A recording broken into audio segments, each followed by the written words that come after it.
collectibles investors, card investors, and collectors. How is everybody doing? I am so happy to be here on a Friday morning talking to you. It's kind of rainy where I am, but we have almost made it to the weekend. Just one more work day. We'll power through it and we will be to the weekend. So hope everyone has some big plans and everyone is doing well during these crazy times. So today I'm going to have just kind of a quick talk, and let me just say this is going to be a precursor to more videos on Pokemon cards and Pokemon related items, collectibles, Pokemon collectibles in general. So this is just kind of a quick, open discussion type video just to kind of kick it off and talk about my overall thoughts on Pokemon cards and kind of what to expect from the channel moving forward as far as these videos go. So if you have not subscribed already, please do so. We come out with daily content, sometimes multiple times a day, and my goal is to bring various topics that are related around collectibles, personal finance, and with collectibles it can be sports cards, it can be comic books, it can be action figures, it can be Pokemon, it can be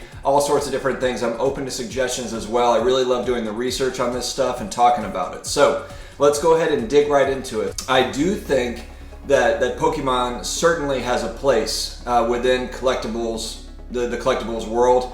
I don't think that it's going anywhere after I've kind of listened and learned more about it. And I wanted to share just kind of an experience that I had as I was reaching out to people about sports cards and what I was hearing back about Pokemon. So I'm 39. I have a little brother that's 33. He just turned 33.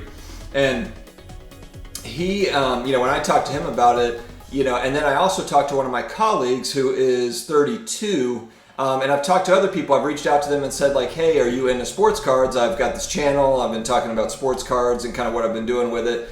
And they have come back to me and they're like, you know what?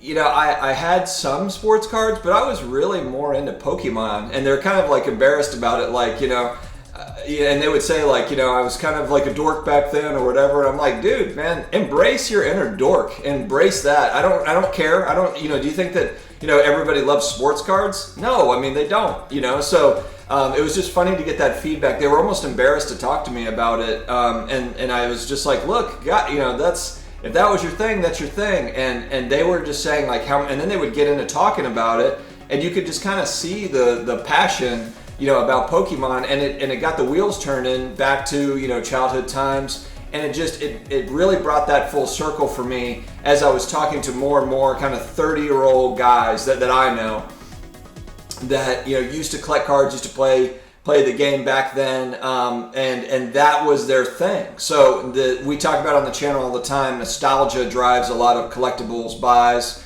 And this makes a lot of sense to me. I didn't realize though that the part that I didn't realize is I kind of lumped Pokemon in with Pogs and Beanie Babies. What I was doing, Beanie Babies was like, it was sports cards, comic books, and Beanie Babies were like the huge collectible that people were chasing.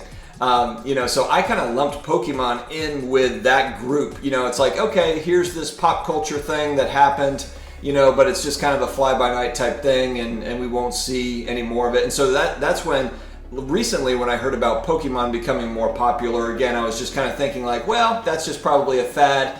But as I just do more research on it, I'm realizing that it is a global phenomenon. It is it is a big deal. They're still releasing sets. Those sets are still popular.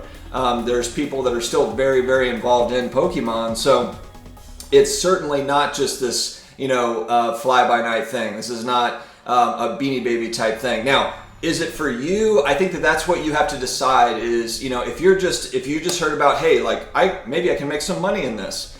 That's a tricky game because, you can maybe make some money in a lot of things, but if you don't do a lot of research and you're not really into it, then it's probably not going to pan out for you. And that's really with anything, whether that be sports cards or Pokemon or collectibles or anything for that matter, any sort of investment, real estate, stocks, etc.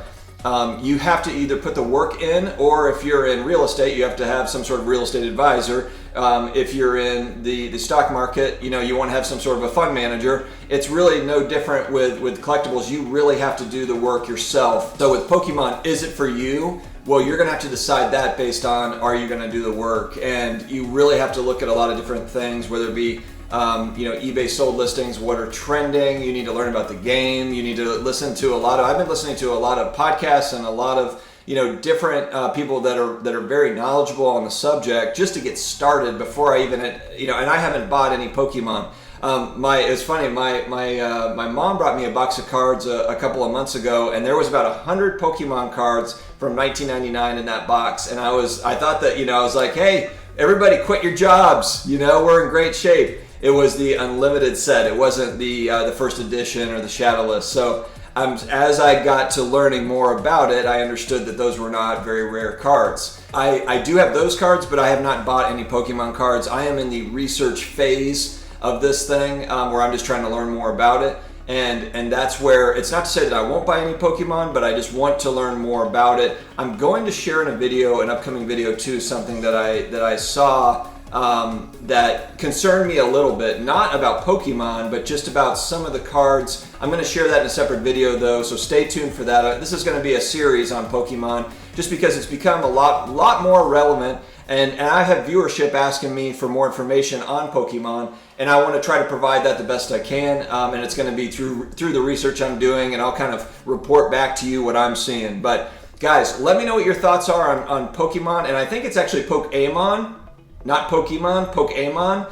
Tomato, or am I going to get blasted in the comments for saying Pokemon? I think it's Pokemon is the proper way to say it, but anyway, I'm going to let the experts come back and tell me the best way to say it, but let me know your thoughts on this particular segment. It's obviously a great kind of hedge. I think if you're big into cards, sports cards, this could be something that's kind of new and different, something else to follow and pay attention to. So if you're already in the sports card market, Pokemon could be something too that's kind of a fun thing to learn on the side, and that's where I'm looking at it as well. So guys, let me know your thoughts. Like I said, I appreciate you tuning in, and stay tuned for more Pokemon videos as well as sports card investing videos and everything in between. So thank you again for joining. If you have not subscribed yet, please do so, and we will see you again in the next video. Take care, guys.